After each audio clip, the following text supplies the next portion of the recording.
I'm excited, and I'm ready to make more memories. I just opened a new chapter in my life.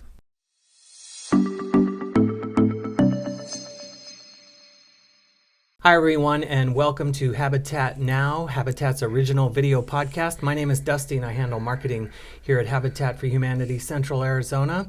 And today, I'm so excited to be joined by Stephanie here in the studio today. And Stephanie is a single mom and soon-to-be new Habitat homeowner. Welcome, Stephanie, and thank you for being here. Yes, thank you for having me. Stephanie, tell me, can you tell us a little bit about yourself and your journey to becoming a Habitat for Humanity homeowner? Yes, I can. A little bit about myself. My name is Stephanie, as he said.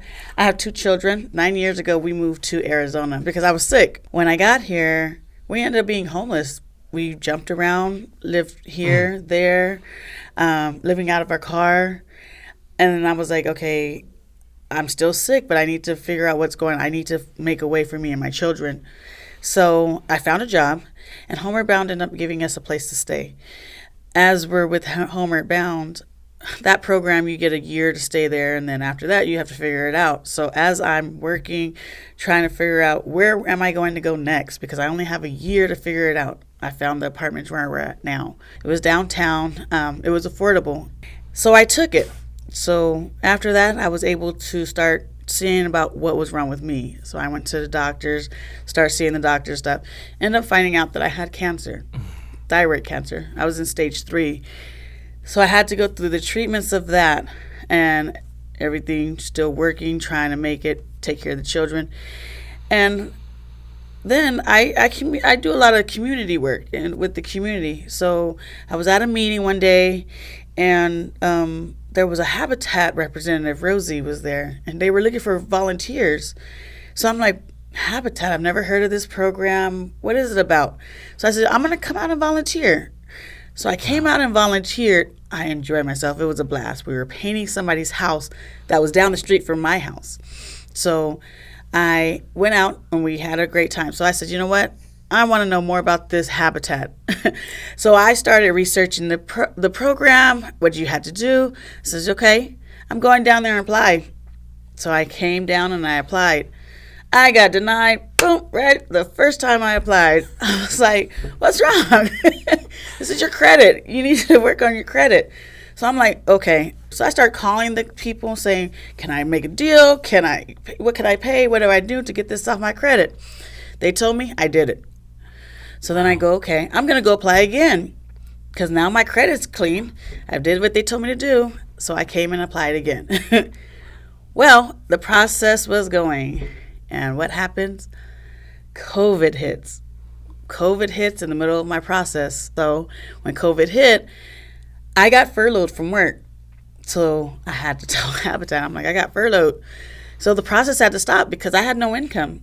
So, and I didn't know where things were going to go. I didn't even know what furlough was. I was able to come back to work, and Habitat says, okay, just give us a month's worth of check stubs and you'll be fine. And I said, okay, and we could start the process from where we left off. Well, they had cut my pay. So at that point, I didn't make enough money anymore. Oh, no.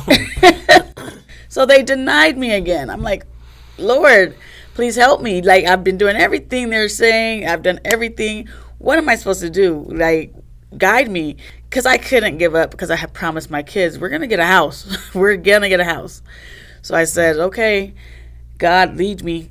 So I ended up waiting, and I got promoted from work. I'm like, okay, I'm going to go apply again now. Yeah. So I came in, and I said, I'm back. Here I am. Where can we go from here? And when I came back and I did my application, Rosie gets called and says, guess what? Congratulations. I said, yeah, right. I cannot believe it. I'm like, I'm approved? And they said, yes. So I'm still not believing it. I'm like, okay, what do I got to do now? So they said, you got to start your hours. I told my daughter, look, I'm taking off of work for a whole week, and we're knocking these hours out. So We ended up, that's exactly what I did. I took off of work. Me and my daughter knocked out the first 100. And I still was in disbelief. I'm like, I don't believe this is true. But I said, well, they can't turn back now because I've done my hours. So what's next? So I kept going and going. And now we're here. I mean, we ended up breaking ground, wall signings, starting, and we're almost complete. Wow. And it's a blessing. Wow. That's awesome. That's a great story. You mentioned, so all this time you meant you're a single mom, you're raising 2 kids through all this. What are some of the specific challenges just around that, around raising the kids, not just the moving, but the being sick, the being furloughed? Can you talk a little bit about that? I mean, just being a single mother, it's by itself is very difficult. And then not having, like I said, not having a job and coming, so being scared of what's going to happen next. How am I going to feed my children next? Where are we going to lay our heads next? I mean, it was very difficult, but I just kept praying and asking God, and the struggle was real. And like I said, where we live at now, it's not even the safest neighborhood, but it was affordable. Right. I mean, right across the street, you open my front door. We had a drive-by not too long ago.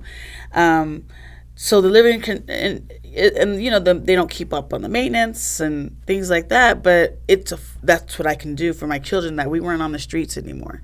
Right. So like I said, it was just keeping the positive, just striving, saying this is what I'm gonna do, and I had no options. There was no options but to be successful and to provide for my children.